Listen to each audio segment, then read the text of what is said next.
Ngiyabingelela ngegama lakaJesu Kristu waseNazaretha. Ngiyaxolisa Baba ukudilitha ngixolisa kuNkulunkulu nasekhaya lethu. Ngiyaxolisa kakhulu nakuwe Baba. Bese ngisebukhosini, uNkulunkulu waletha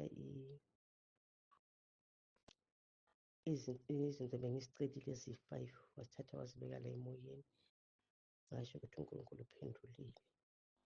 So bazalwana, uNkulunkulu khona, lo mthandazo uyasiza kakhulu. Izolo asicede emkhosini ngingathola ithenda. uNkulunkulu usiphe ithenda le-40 million. Waphinda futhi saba ne-joining venture nabanye belungu. Lethenda leli silitholile lokwakha i-fabrication houses, lezindlu zama-container. I-joining venture le siyakha ama-train ngale phesheya. Ngiyambonga uNkulunkulu kakhulu bazalwana. uNkulunkulu khona, asimlaleleni ubaba akasifundisa. uNkulunkulu akubusise Baba, ngiyabonga kakhulu. Ngiyabonga kakhulu, ngixolisa nokuya i-3 minutes. Ngixolisa kuNkulunkulu nakuwe nasekhaya lizwi. uJehova ukhona. Ngiyambonga uNkulunkulu kakhulu. Ngiyambonga uJehova. Umthandazo unamandla lo, Romans 10:9. Kakhulu bazalwane, simbongeni, asihlaleni, asingasuki kuye. Bengicela ukuthi Baba, ngicela ne-account number ukuze ukuthi ngizokwazi ukufaka kweshumi kaNkulunkulu. Ngiyabonga Baba. uNkulunkulu abe nawe, asigcinele wena. uJesu Kristu inkosi. uJesu Kristu inkosi. uJesu Kristu inkosi Baba. Ngiyabingelela ekhaya lizwi ubaba nomama nabazalwane bonke basekhaya lizwi. Ngiyambonga uNkulunkulu nasentabeni yendlu kaJehova. Ngiyabonga nami bengingenile emkhosini Baba. Ngiyambonga uNkulunkulu ukuthi ungisizile kakhulu. Nkosi yami, ngiyalibonga ikhaya lizwi. Ngiyambonga uNkulunkulu ngekhaya lizwi kakhulu, ngoba kuningi engikufundile ekhaya lizwi. Baba, usifundise ngezinto eziningi, nokuthi uma ungene ku-fasting ungabukeli i-TV, ungenzi Baba, bese sihlanganisa senza yonke into. Bukela i-TV, ubukela iy'tori, wenza yonke into. Ikhaya lizwi lisivuselele Baba. Angisabukeli i-TV, angisabukeli lutho. Sengilalela izwi likaNkulunkulu kuphela. Ngilalela lona, ngilalela ikhaya lezwi, ngilalela izintshumayelo zikababa, ngiziriveze, ngibukele, ngilalele nezidala. Ngiyambonga uNkulunkulu ukuthi futhi indodakazi yami ifakile i-Wi-Fi. And then nala emsebenzini sebathi basifakele, yakhona iyahlupha kodwa noko bathi bayifakile. Ngithi sengifuna izinto eziyiqiniso, angisazifuni izinto eziza ngama-backdoor. Ngiyambonga kakhulu uNkulunkulu Baba, ngiyambonga uNkulunkulu, angicedi. Ngithi yazi sasesihlezi sesesiwile, yazi nangithi ngiyalibheka nebandla lethu sengiyalibona ukuthi lilinyazwe yini. Bazalwane, ngiyambonga uNkulunkulu Baba uNsibande, ngiyambonga kakhulu ukuthi unengasenzele khona igama likaJesu, iJesu Kristu inkosi. Nami la ekhaya ngisebenzisa, ngabhukha Baba, ngibhala phansi izono zami, ngiyazikhumbula. Yazi Baba, udla kude ufakazi bakhe bungivuselele, nabo bungivuselele kakhulu kakhulu Baba. Nami okunye kwakhona kwake kwangenzakalela, kodwa okunye nganqoba, okunye zange nginqobe. Ngiyambonga uNkulunkulu basali, ngiyambonga uNkulunkulu Baba uNsibande. Ngiyambonga uNkulunkulu ngekhaya lezwi. Ngimbonga kakhulu, kuningi angenzela khona, namanje usangenzela. siphila ngeJesu Kristu inkosi. Amen. uJesu Kristu inkosi. Ngiyabingelela Baba Msibande nomndeni wakho wonke. Ngibingelela ekhaya lezwi, ngibingelela entubeni enhle kaJehova. Kuyabonelelwa. Ngiyambonga kakhulu uNkulunkulu, ubuhle bakhe. Ngibonga uNkulunkulu esithandile, esinakekela. Ngiyambonga uNkulunkulu, ungenzela into ezinhle. uNkulunkulu ngithe ngibalisa ngikhala baba ngipha umkhuleko. U-NSFAS ungirejectile. Ngingazi ukuthi ngizokhokha ngani imali yama-modules awu-10 ngendlela eningi ngakhona. Kwavesele nje ubaba ngipha umkhuleko. Kuse nje ubaba esanda kunginika umkhuleko angabona izinto sezenze kwangena imeseji yakhona siqeda ukukhuleka njena. Hawu, yangena imeseji etheni angi-aphile. Ngixoxa ukuthi ngi-aphila kanjani ngoba ba-rejectile futhi isikhathi sesihambile ngithule. Kuthe kusenjalo ngakuphela 2 days fike igama selithi approved. Ngiyambonga uNkulunkulu kakhulu. uNkulunkulu uthembekile futhi uyazenza izinto zenzeke. Kumphinde ngibonge kakhulu uNkulunkulu into angibonise yona ngomsombuluko. Inkulu into angibonise yona uNkulunkulu ngomsombuluko. Ngithi nje ngisamile kube khona into esangi-indicate ngimise imoto eceleni. Manje ngisamile kanjalo imoto kuqhamuka enye imoto ngemuva ishayise kwenye imoto. Lo mkhulu indicate le moto isila eduze kwakhe. Yamshaya umkhulu yarola kabili nabantu bekhona phakathi. Untombazane ihamba nodadewabo nomfowabo. Kuthe kusenjalo ngesikhathi abantu bememeza awe ngivese ngithi mina uJesu Kristu uyinkosi. uJesu Kristu uyinkosi. uJesu Kristu kufike nje lento sangisho njalo bese ngiphuthuma ngithi lesihamba naye basiphuthume kunakele lapha yana sithi siyaphuthuma athi niyasaba ukusonda we-exit ngeke ngishone khona ngithi mangifika qhamuka labafana baseKawash bafike bamkhipha usisi uzithwele una 7 months pregnant kanti umfana wakho uzophuma ngalo mfana engenamnyuce engenalutho imoto iphenduke phambi kwamehlo ethu kawubili konke and le moto incane. Ngimbonga amandla kaNkulunkulu, ngimbonga uNkulunkulu ukuthi waze wangenelela. Kuthe kusenjalo ngithi siyafika usesaguqeke lapho sithi kanjalo bese kufanele into ethi ngimkhulekele ngimbambe ngikhuleke emva kwalokho ngithi uJesu Kristu inkosi.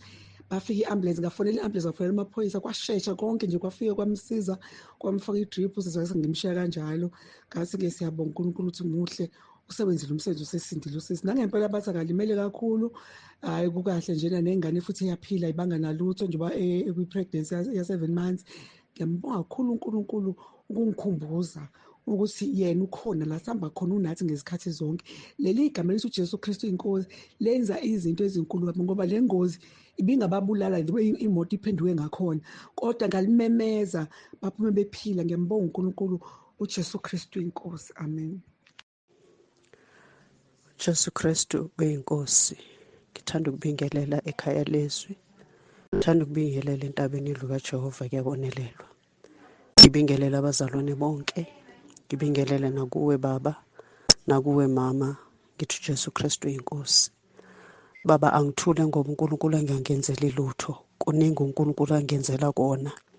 Kuningi engikubona kungifanele ukuba sekhaya lezwi. Ngithi uNkulunkulu asigcinele wena akukhulise kakhulu kunalokho uyasebenzela uNkulunkulu wami umkhuleko osipha wona baba. Ngithanda nje ukuphakamisa amandla kaNkulunkulu. Usabuya uyaqinisekisa uNkulunkulu ukuthi ukuba sekhaya lezwi siphepha kanye nemindeni yethu. Khona lapho baba ngengaphupha nginabantu akade bethanda ukungihlasela. Ngathi uma ngithi uJesu Kristu inkosi ngaloko ngibona ngikhuphuka. Uma ngilibiza futhi legama ngithi uJesu Kristu inkosi ngikhuphuka kwabe ngathi ngigibela i-step ladder. Ngazibona sengiphezulu bephansi. Ngambonga uNkulunkulu ukuthi ukuba sekhaya lezwi kungifundise okuningi. Ukuba sekhaya lezwi kungikhulisile nasokholweni. Ngiyazibongela ukuba sekhaya lezwi. Kudala ngilifuna iqiniso. Ngicabanga ukuthi ngisindisiwe kanti angasindiswa bekhane ngisaqala ukusindiswa. Ngithi uJesu Kristu inkosi. Baba uNkulunkulu asigcinele wena. Imfundiso zakho ziyasakha. Imfundiso zakho akekho umuntu osalimela iqiniso njengawe. Sicela ke uNkulunkulu wami akugcine, akupha amandla, akukhusele nomndeni wakho. uJesu Kristu inkosi. Ngiyabonga. uJesu Kristu inkosi. ngiyabingelela ubaba, ngiyabingelela umama, ngiyabingelela abazalwane bonke ekhaya lezwi, abazalwane bonke entabeni endle kaJehova. Kuyabonelelwa baba, ngithanda ukuletha nabo ubufakazi obungithobisayo enhliziyweni yami. Kuvuka umhlabeleli ukuthi ngingayisa ntoni kuye ifanele ukumbonga. Anginakho kwanele, kepha kumele ngimnike uqobo lwami.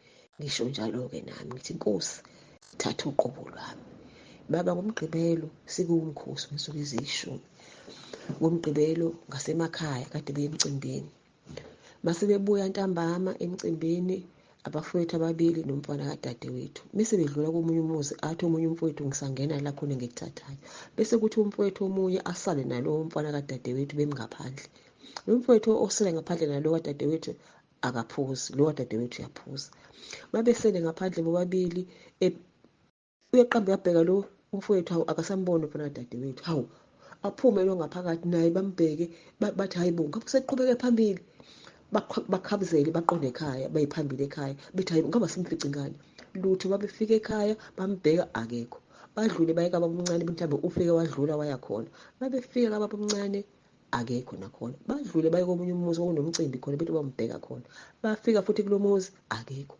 Baphumule emgaqweni, isebusuku, akekho. Kuze kube kuyalalwa. Uma kuvukwa ekuseni bathi ko-6:20 mabesho angene. Uma yengena akazi naye ukuthi kwenzekeni, uyithuke seseweni ngaphansi wewa. Uthi uma efika lapho ukuthi khona umuzi awubona umuzi uyakhanya, angene kulowo muzi.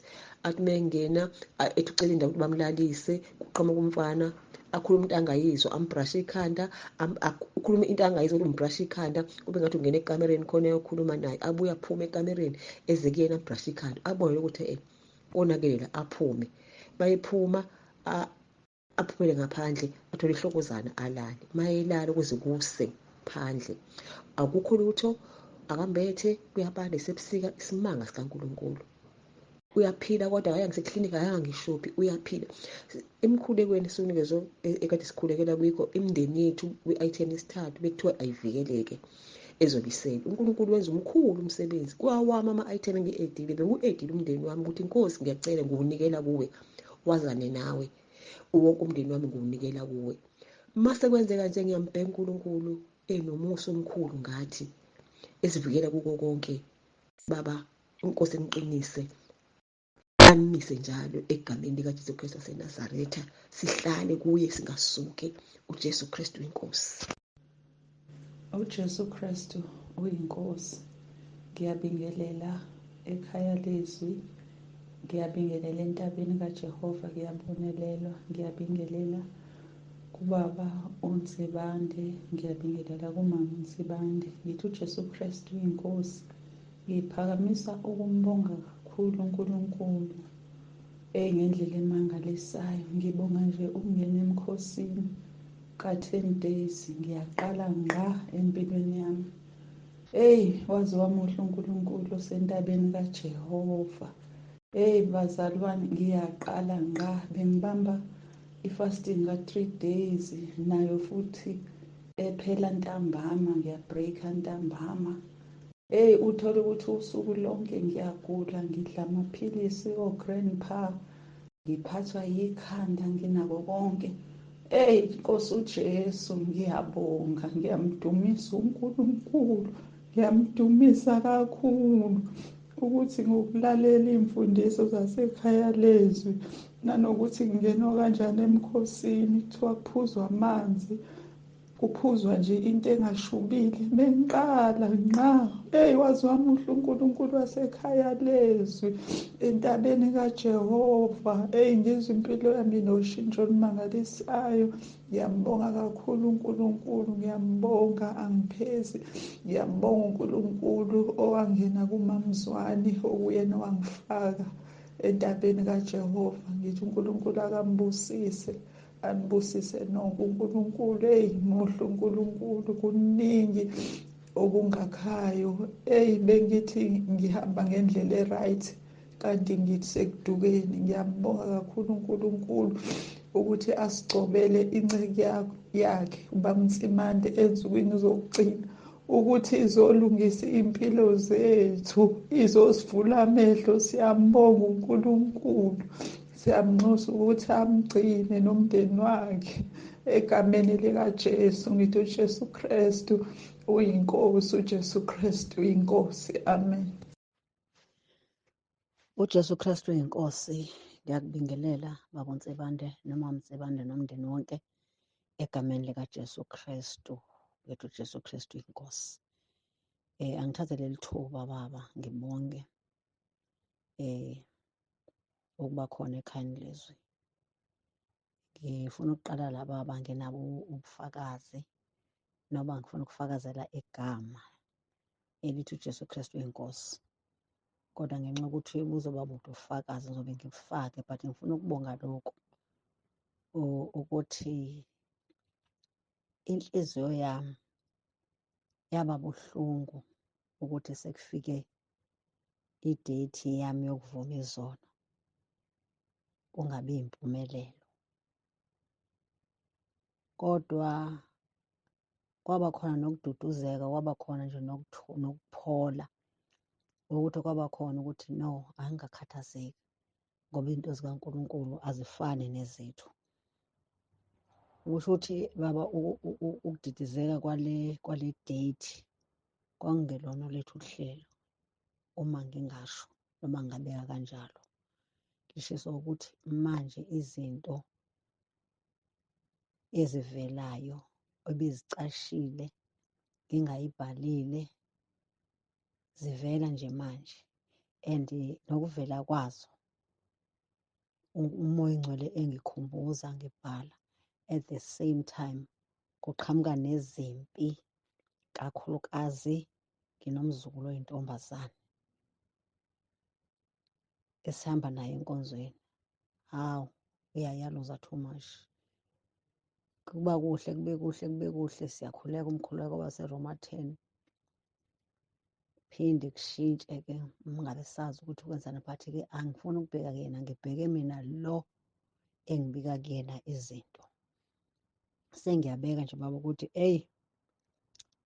ngiyambonga uNkulunkulu ukuthi kulesi sikhathi sokwandiswa kwe-date yami, ngiyacabanga ukuthi uNkulunkulu ungifuna ngilungile, kungabikho okuzosala. Ngiyamnxusa kuMoya oNgcwele ukuthi noma ngabe kuthiwa isono besicashe ngaphansi kozipho, angikhumbuze njengalokhu ethembeka usuku nosuku empilweni yami. uJesu Kristu uyinkosi. uJesu Kristu inkosi. Baba, ngiyambingelela baba nomama egameni likaJesu. Ngibingelela abazalwane bonke ekhaya lezwi nasentabeni yendlu kaJehova kuyabonelelwa. Ngibonga uNkulunkulu Baba ngezeluleko zakho. Usaseluleka ukuthi ama-date osinikeza wona Baba asowakopisha eceleni. Friday yavesana nje ifoni yami yacima yonke into, WhatsApp yonke into, kwaphela. Ngasho ngathi Nkosi yami, kube bengingasithathanga iseluleko sokubhala kwi-notebook i-date yami yokuvuma izono, nesikhathi, ne-phone number engoshayela kuyo, kaze bese ngizokwenze njani Nkosi yami. Ngiyambonga kakhulu uNkulunkulu Baba, noma ngihanjelwe yikho konke-ke nje kubuhlungu, kodwa-ke cha Nkosi yami, lo wangifaka ekhaya lezwi uzamile ukungifowadela nokho-ke, kodwa kakapheleli kahle. Kodwa nje ngiyambonga uNkulunkulu ukuthi ngalalela. Ngiyambonga kakhulu uNkulunkulu Baba. uJesu Kristu inkosi. Amen. uJesu Kristu uyinkosi mkhulu. Ngithanda ukubingelela umndeni wakaNtsibande, ngibingelela abazalwane basentabeni yendlu kaJehova kuyabonelelwa, ngibingelele nabazalwane basekhaya lezwi. Ngithanda ukudlulisa ukubonga okukhulu kuNkulunkulu, umusa sengenzele wona phezu kwempilo yami. Ngibonga ukungigcina nakulo mkhosi esikade sikuwona. Ngiyambonga uNkulunkulu ukuthi ube kanye nathi nokuthi uyizwile imikhuleko yethu. Mkhulu, ngiyabonga ngey'mfundiso osipha zona mihla namalanga, ziyangifundisa, zangikhulisa ngokomoya, zangikhulisa kuNkulunkulu, zangikhulisa nasezwini. Ngiyambonga nje uNkulunkulu ngokusilethela wena mkhulu ezimpilweni zethu, ukuba uzosifundisa indlela kaNkulunkulu, uzosifundisa okuyintando kaNkulunkulu. Sengathi singangasuka kepha sihlale la uNkulunkulu asibeke khona, sikhule ekumazini, sikhule nangezwi lakhe. Ngiyambonga uNkulunkulu ngako konke asengenzele kona empilweni yami kanye nomndeni wami. uJesu Kristu inkosi. uJesu Kristu uyinkosi. Ngiyabingelela kubaba Nsibande ekhaya kaNsibande nelibandla lonke emhlabeni wonke jikelele la silalelwa khona. Kunebufakazi la lengiphethe ngumama uLillian Sibongile Shoba, lona losindisiwe. Kunebufakazi la lengiphethe bazalwane. Lapha ekhaya kaShoba, babeshoba wake wafika nemidlwane wenja, shukuthi le midlwane beyimithathu, le mibili yafa kwasala lo yedwa. Wawukhulisa ke babe lo mdlwane, wakhula, wathi nasewukhulile waqala ke wadla tinkukhu lapha ekhaya. Ngangihlala ngithukuthele njalo ukuthi le nja idla tinkukhu. Athi babishoba valela tinkukhu ehhokweni. So ke kwaya ngalelinye ilanga kuwo wona lo mnyaka wona lo lenja yabamba inkukhu embi kwami ngiyibuka. Ngakwata ke ngahamba ngafuna ishevu kuthi ngifuna kuyifakela ishevu lenja idle ife ngoba iyangihlukumeza. So ngayithola ishevu ngabuya nayo, ngabuka ishevu ukuthi ngiyifakele inja. Ngibuke inja ngithole ingibukile ukuthi lona musingima kwami ungipha kudla. Ngativa ngicwala luthando kakhulu ukuthi ngiyayithanza lenja ke manje. Mangenda njani ngoba idla tinkukhu. Ngangena endlini ngaguca ngemadolo, ngatshela lo mdzala wetinsuku ukuthi inja la ekhaya idla tinkukhu ngifuna kuyibulala kodwa ngesaba. So mandla ngicela ungisusele lenja lapha ekhaya ngoba mina inja ngidla tinkukhu. So lenja ngagcina kuyibona mhla ka-2 kuJune, namhlanje tingo-3 kuJulayi. Sina 31 days namhla inja singayiboni ekhaya. Sonke siyabutana ukuthi inja ikuphi. So kodwa ngaphakathi enhlitweni yami mina ngiyati ukuthi inja ngayiripota kumnikati wayo ukuthi inja iyangihlupha, idla tinkukhu and angifuni mina kuyibulala, ngiyesaba ishevu ngiyithengile kodwa sengisaba kuyipha inja. Ngagcina kuyibona mhla ka-2, namhlanje ti-3 July, senda 31 days inja singayati sonke la khaya ukuthi ikuphi. Kepha mina ngedwa ngiyati ukuthi inja ngayiripota kuJesu ukuthi angisayifuni la ekhaya. Ngempela kwabanjalo inja yanyamalala kuze kube lamhlanje. uJesu Kristu inkosi. Amen.